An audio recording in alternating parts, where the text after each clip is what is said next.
আসসালামু আলাইকুম সুপ্রিয় শিক্ষার্থী বন্ধুরা, সবাইকে স্বাগত জানাচ্ছি আজকের ক্লাসে। আজকে আমরা আলোচনা করব আফ্রিকা মহাদেশ নিয়ে। আমরা প্রত্যেকদিন যেভাবে মহাদেশের মানচিত্র ছবি এঁকে এঁকে পড়াচ্ছিলাম, আজকেও ঠিক একই প্রসেস ফলো করব। সেজন্য আমি একটা ছবি এঁকে রেখেছি। এই ছবিতে আমি আফ্রিকা মহাদেশটাকে দেখাবো এবং তৎসংলগ্ন যে জায়গাগুলো আমাদের জন্য গুরুত্বপূর্ণ বা সহজে বুঝে নিতে পারবো আমরা, সেগুলো আমি দেখাবো। এখানে দেখতে পাচ্ছেন এই যে এই ভূখণ্ডটাকে বলা হচ্ছে আফ্রিকা মহাদেশ। এদিকে যদি আমরা উত্তর ধরি, উত্তর দিকে আছে ভূমধ্যসাগর, আর তার ডান পাশে আছে লোহিত সাগর, আর এদিকে আছে ভারত মহাসাগর, সেটা আমি দেখাইনি, আপনারা অনেকেই জানেন। এর পাশাপাশি পশ্চিম দিকে আছে হচ্ছে আটলান্টিক মহাসাগর।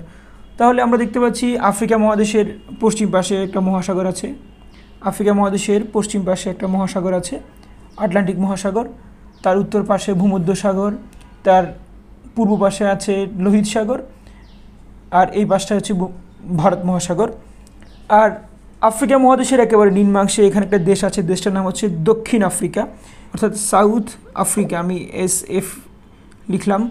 এই সাউথ আফ্রিকার দেশটির একেবারে নিম্নাংশে আটলান্টিক মহাসাগরের এই জায়গাটাতে একটা অন্তরীপ আছে। অন্তরীপের নাম হচ্ছে Cape of Good Hope. Cape of Good Hope. অন্তরীপ বলতে কী বোঝায়? অন্তরীপ হচ্ছে ভূভাগের এমন কিছু একটা অংশ যেটা সমুদ্র তটের মধ্যে একেবারে সন্নিবেশিত হয়ে যায়, অর্থাৎ আপনি চাইলে সেখানে হেঁটে হেঁটে অনেকটুকু পথ যেতে পারবেন। তাহলে উত্তম আশা অন্তরীপ, একে বলা হচ্ছে Cape of Good Hope. Cape of Good Hope. এই বিষয়গুলো আমি আবার আমাদের যেই প্রণালীর ক্লাসগুলো আছে সেই ক্লাসগুলোতে দেখিয়েছি। এর পাশাপাশি মানচিত্র পরিচিতি সেখানেও দেখানোর চেষ্টা করেছি। সবগুলো ক্লাস ডিসক্রিপশন বক্সে দেওয়া আছে, সেখান থেকে দেখে নিতে পারবেন। আর আপনারা যারা নিয়মিত ক্লাসগুলো দেখছেন, আমি চেষ্টা করছি যেন আপনাদের 45 প্রিলিমিনারি কিংবা বাংলাদেশের যে কোনো চাকরি পরীক্ষার জন্য জেনারেল নলেজের যেই ধরনের কোয়েশ্চেনগুলো আপনারা পরীক্ষাতে পান, সেগুলো যেন আমার এই ক্লাসগুলো থেকে আপনারা শিখে ফেলতে পারেন। আমি চ্যালেঞ্জ নিয়ে বলতে পারবো, কেউ যদি মনোযোগী হয়ে ক্লাসগুলো দেখতে থাকেন, তাহলে অবশ্যই যে কোনো চাকরি পরীক্ষার জেনারেল নলেজ আমার এই চ্যানেল থেকে ইনশাল্লাহ আপনাদের কমন পড়ে যাবে এবং আইডিয়াও পেয়ে যাবেন ইনশাল্লাহ। তো উত্তম আশা অন্তরীপের নাম কেন এমন হলো খেয়াল করে দেখেন। গুড হোপ, গুড হোপ মানে হচ্ছে উত্তম আশা। এটাকে এই জন্যই শর্টকাটে সন্ধি বিচ্ছেদের মাধ্যমে উত্তম আশা করা হয়েছে। খেয়াল করে দেখবেন যে প্রাচীনকালে ব্যবসা হতো সমুদ্রপথে। সমুদ্রপথে ব্যবসা করার জন্য আটলান্টিক মহাসাগর থেকে যখন যে সামুদ্রিক জাহাজগুলো এদিক দিয়ে আসতো বা নাবিকরা এদিক দিয়ে আসতো, তাহলে এই জায়গাতে আসার পরে ওরা বুঝতে পারতো যে হ্যাঁ, ওরা ঠিকঠাক মতো আগাচ্ছে। অর্থাৎ এই জায়গাটাতে আসার পরে ওদের আসার পালে হাওয়া লাগতো। ওরা এই দিক দিয়ে বা এই পথটা পাড়ি দেওয়ার সময়ই বুঝতে পারতো যে আমরা ঠিকঠাক মতো এগোচ্ছি। এজন্য ওদের মনের মধ্যে যে আশা ছিল, এই আশাটার বাস্তবায়ন হতো। এই জন্য জায়গাটার নাম হয়ে গেছে গুড হোপ। Good hope. খেয়াল করে দেখবেন এর পাশাপাশি এই আফ্রিকা মহাদেশের এই একটা জায়গা নিয়ে বারবার প্রশ্ন আসে বিভিন্ন পরীক্ষাতে, horns of Africa. Horns of Africa আমি ডিটেলস একটু পরে পড়াবো, তার আগে ছবিটা আপনাদেরকে চিনেই রাখি। এই যে দেখেন লোহিত সাগরের নিম্নাংশে এদিক দিয়ে আফ্রিকা মহাদেশের সিংহাকৃতির একটা জায়গা আছে, সিংহের মতো, এটা সিংহের মতো, এই জন্য নাম হয়ে গেছে হর্নস অফ আফ্রিকা। এই হর্নস অফ আফ্রিকা জায়গাতে দেশ আছে চারটি। এগুলো আমরা একটু পরে পড়ব। তার আগে আমি আরেকবার রিভিউ করছি। দেখেন আফ্রিকা মহাদেশের এই জায়গাতে ভূমধ্যসাগর। এই ভূমধ্যসাগরে ঢুকার যে এই জলপথটা আছে, ছোট্ট একটা সরু জলপথ, এই জলপথের নাম হচ্ছে জিব্রাল্টার প্রণালী। আমরা এটা প্রণালীর ক্লাসে আলোচনা করছি, সেটা পেয়ে যাবেন। জিব্রাল্টার প্রণালী এখানে মরক্কো, এদিক দিয়ে স্পেন, এই দুটো জায়গাকে পৃথক করেছে। ভূমধ্যসাগর পার হয়ে লোহিত সাগর আসার যে একটা জায়গা, সেটা হচ্ছে সুয়েজ খাল। এরপর আস্তে আস্তে এদিক দিয়ে বেরোয় ভারত মহাসাগর। আমরা এগুলো ডিটেলস আলোচনা করেছি, আপনারা আশা করি বুঝতে পারছেন। আমরা এবার আফ্রিকা মহাদেশের যে ওয়ান লাইনের তথ্যগুলো আছে সেগুলো জেনে নিব। তো চলেন আমরা দেখে নিই কী কী আছে এখানে। আফ্রিকা মহাদেশ কিন্তু পৃথিবীতে আয়তনে দ্বিতীয় বৃহত্তম মহাদেশ। আমরা মহাদেশ আলোচনা এগুলো বলেছি, আবারও বলছি। সবচেয়ে বড় মহাদেশ হলো এশিয়া মহাদেশ, সেকেন্ড হলো আফ্রিকা মহাদেশ। তো আফ্রিকা মহাদেশের কতগুলো ভৌগোলিক উপনাম আছে বা অন্য নাম আছে। তার মধ্যে কী আছে? প্রাচীনকালে অন্ধকারাচ্ছন্ন মহাদেশ বলা হতো, কারণ শিল্প সংস্কৃতির থেকে একটু দূরে ছিল। আস্তে আস্তে এখনও অনেকগুলো জায়গাতে কিন্তু ওদের সভ্যতার ছোঁয়াও পৌঁছায়নি, সেজন্য অন্ধকারাচ্ছন্ন মহাদেশ বলা হতো। এখন আস্তে আস্তে সেই ট্যাগ থেকে বেরিয়ে আসছে। এরপরে বৃহদাকার চিড়িয়াখানা বলা হয় আফ্রিকা মহাদেশকে। যে আপনারা অনেকেই জানেন আফ্রিকাতে একেবারে যে জন্তু জানোয়ারে ভরা ওদের বিভিন্ন অঞ্চলগুলো।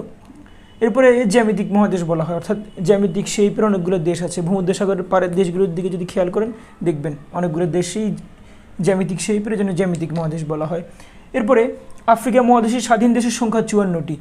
এইসব দেশগুলোর মধ্যে সবচেয়ে বড় দেশের নাম হচ্ছে আলজেরিয়া, আর ক্ষুদ্রতম দেশের নাম হলো সিচেলিস। তাহলে বৃহত্তম দেশ আলজেরিয়া আর ক্ষুদ্রতম দেশ হলো সিচেলিস। স্বাধীন দেশ হলো 54টি। এরপরে বৃহত্তম মরুভূমি হলো সাহারা মরুভূমি। সর্বোচ্চ পর্বতশৃঙ্গ হলো কিলিমানজারো। অনেক ক্ষেত্রে সর্বোচ্চ পর্বতও কিন্তু কিলিমানজারো। ওই কিলিমানজারো পর্বতের সবচেয়ে যে হাইস্ট পিক, ওই হাইস্ট পিকের নামও আবার কিলিমানজারো। এরপরে সর্বনিম্ন বিন্দু হলো লেক আসাই। এই লেক আসাই অবস্থিত হচ্ছে জিবুতিতে। বৃহত্তম দ্বীপ মাদাগাস্কার। এই মাদাগাস্কারকে আবার কিন্তু আপনি দ্বীপরাষ্ট্রও বলতে পারেন, অর্থাৎ বৃহত্তম দ্বীপরাষ্ট্র কিন্তু মাদাগাস্কার। আফ্রিকার ভূভাগের একেবারে প্রায় অনেকগুলো দেশই আছে, একটা বড় অংশ যেটা সেখানে দুই একটা দেশ বিক্ষিপ্ত আকারে সমুদ্রের মধ্যে পড়েছে পূর্ব পাশে। তার মধ্যে একটা হচ্ছে মাদাগাস্কার, আর একটা হচ্ছে সিসিলি। এভাবে করে কয়েকটা দেশের নাম আছে।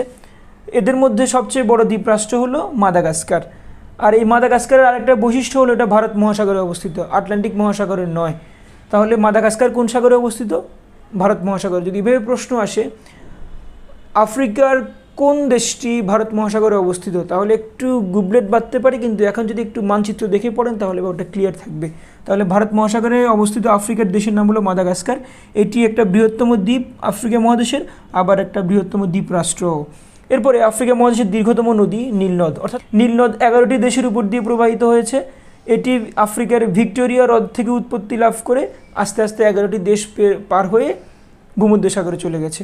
এরপরে গভীরতম হ্রদ হলো ট্যাঙ্গানিকা। কি নাম? ট্যাঙ্গানিকা। অনেক ক্ষেত্রে ট্যানজানিকাও বলা হয়। আমরা একটু আগে জেনেছিলাম যে আফ্রিকাকে একসময় বলা হতো অন্ধকারাচ্ছন্ন মহাদেশ, সেই ট্যাগ থেকে আস্তে আস্তে বেরিয়ে আসছে। আসলে ব্যাপারটা একটু যদি আপনাদেরকে ক্লিয়ার করে বলি, সেটা হচ্ছে যে 500 বছর আগেও কিন্তু আফ্রিকা সমৃদ্ধ একটা অঞ্চল ছিল। ইউরোপীয় বণিকরা সেখানে আস্তে আস্তে গিয়ে প্রযুক্তির সহায়তা দিয়ে আফ্রিকানদের থেকে যে সম্পদগুলো ছিল সেগুলো আহরণ করা শুরু করলো। আফ্রিকানদের সম্পদগুলো এনে ইউরোপিয়ানরা নিজেদের ব্যবসার বা নিজেদের কলকারখানার কাঁচামাল হিসেবে ব্যবহার করত। এভাবে করে করে আফ্রিকাকে চুষে বা শুষে এনে ইউরোপিয়ানরা নিজের আস্তে আস্তে মোটা হচ্ছিল অ্যানাকোন্ডার মতো। এভাবে করে করে একটা পর্যায়ে এসে আফ্রিকা আস্তে আস্তে আস্তে আস্তে ইউরোপিয়ানদের কবলে পড়ে গেল। 1900 শতকের প্রথম দিক পর্যন্ত আফ্রিকা প্রায় সবগুলো দেশই ইউরোপীয় কোনো না কোনো দেশের উপনিবেশে পরিণত হয়। তো আমরা জানি আফ্রিকাতে প্রথম বিশ্বযুদ্ধের আগে স্বাধীন দেশ ছিল মাত্র একটি, সেটা হচ্ছে লাইবেরিয়া। আবার দ্বিতীয় বিশ্বযুদ্ধের আগেও যে অনেকগুলো স্বাধীন দেশ হয়ে গেছে এমন নয়। দ্বিতীয় বিশ্বযুদ্ধের আগে, অর্থাৎ প্রথম বিশ্বযুদ্ধের পরে এবং দ্বিতীয় বিশ্বযুদ্ধের আগে স্বাধীন দেশ ছিল 3টা। সেগুলো কি কি? লাইবেরিয়া, মিশর, ইথিওপিয়া। তো আপনাদেরকে একটু একটা প্রিকনসেপ্ট দিয়ে রাখি, সেটা হচ্ছে যে আফ্রিকা মহাদেশের স্বাধীন দেশগুলো বা দেশগুলো স্বাধীনতা অর্জনের কখন হয়, এই ধরনের যদি কোনো প্রশ্ন আসে, আপনারা সবসময় 60-এর দশকের কথা চিন্তা করবেন, 60 ডিকেড। রিজন হচ্ছে ওই সময়ে অনেকগুলো দেশ স্বাধীন হওয়া শুরু করে। তো পরীক্ষার হলে তো এমন না যে প্রশ্নগুলোর রেঞ্জ একেবারে ছোট করে দেয়, এমন না। আপনাকে দশক ওয়াইজ যদি রেঞ্জ দেয় তাহলে 60-এর দশকে যে কোনো একটা সংখ্যা থাকলে সেটাই উত্তর করে ফেলবেন। এভাবে করে কিন্তু আগানো যায়। আর যদি পুরো প্যাকেজটা পড়ে ফেলেন তাহলে অন্তত একটা ভালো ধারণা হয়েই যাবে। আপনারা কে কীভাবে পড়ছেন জানি না, প্রত্যেকটা পড়া যদি একটু ভালো করে জানতে চান তাহলে পড়ার ডিপে যেতে হবে। ডিপে গিয়ে একটা নোট নিয়ে পড়েন। এমনভাবে পড়বেন না যেন একটা পড়াকে প্রতিদিনই নতুন মনে হয়। এমনভাবে পড়েন যেন একটা পড়া একবার পড়ার পরে বারবার রিভিশনের প্রসেসে চলে আসে। তো একটু ভালো করে মনোযোগ দিয়ে পড়েন, পারবেন ইনশাআল্লাহ। আমরা এবার আফ্রিকা মহাদেশের ওয়ান লাইনার যে তথ্যগুলো বাকি ছিল সেগুলো জেনে নিব। তবে তার আগে একটা রিমাইন্ডার আপনাদেরকে দিয়ে রাখি, আমাদের কিন্তু আজকে মহাদেশ ভিত্তিক আলোচনার শেষ ক্লাস, অর্থাৎ আমরা 7টা মহাদেশের একেবারে প্রাইম যে কথাগুলো সেগুলো আমরা আলোচনা করে ফেলেছি। এর পরবর্তী ধাপ সেটা হবে বিভিন্ন দেশভিত্তিক আলোচনা। তাহলে প্রিলিমিনারিতে যে ধরনের দেশগুলো নিয়ে প্রশ্ন সচরাচর আসে এবং ভূরাজনৈতিক গুরুত্ব অনুযায়ী যেসব দেশগুলো আমাদের প্রিলিমিনারি প্রশ্নকর্তারা গুরুত্ব দিচ্ছেন সেগুলো নিয়ে আমি আস্তে আস্তে ডে বাই ডে আলোচনা করব। ক্লাসগুলো চ্যানেলে আপনারা পেয়ে যাবেন। তো ক্লাসগুলো আপলোডের সাথে সাথে যদি পেতে চান তাহলে আপনাদের সবাইকে নোটিফিকেশানস অন করে রাখতে হবে, আর যারা নতুন আছেন তাদেরকে অবশ্যই চ্যানেলটি সাবস্ক্রাইব করে নিতে হবে। তো আমরা আফ্রিকা মহাদেশের যে কথাগুলো বাকি আছে সেগুলো আমরা পড়ে ফেলবো। কি কি আছে এখানে দেখেন। পৃথিবীর সর্বাপেক্ষা খর্বকায় একটা জাতি আছে, নাম হচ্ছে পিগমি জাতি। পিগমি এটি বসবাস করে কঙ্গো নামক দেশটিতে। এরপরে পৃথিবীর 60% হীরা উত্তোলিত হয় দক্ষিণ আফ্রিকার কিম্বার্লি খনিতে।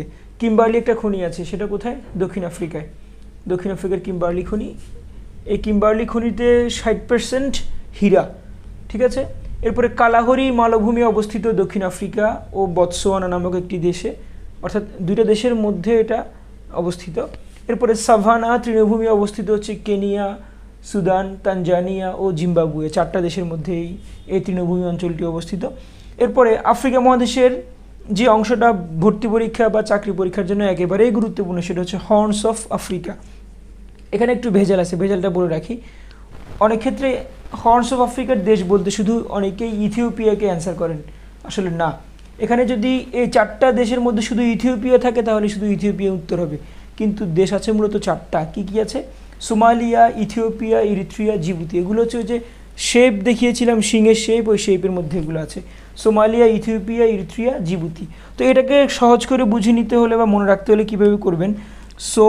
সোমালিয়া থেকে নিলাম, নিলাম ইথিওপিয়া থেকে, নিলাম ইরিত্রিয়া থেকে, নিলাম জিবুতি থেকে। জিম্বাবুয়ে নয়, জিবুতি, খেয়াল রাখবেন, এগুলো কিন্তু মাথায় রাখতে হবে। তো এগুলো দিয়ে একটা শব্দ হয়ে গেল সো ইজি। একটু ঢং করে বলবেন, স্ট্রেস দিয়ে বলবেন, সো ইজি, যেন দুইটা আপনার মাথায় আসে। একটা ইতে হবে ইরিত্রিয়া, আর একটা ইতে হবে ইথিওপিয়া। তাহলে 4টা বর্ণ দিয়ে একটা শব্দ হয়ে গেল so easy, Somalia, Ethiopia, Eritrea, Djibouti. তো আশা করি এই ক্লাসটি বুঝতে পেরেছেন। তো প্রত্যেককে ধন্যবাদ এতক্ষণ ক্লাস দেখার জন্য। নেক্সট ভিডিও পাওয়া পর্যন্ত ভালো থাকবেন। আসসালামু আলাইকুম।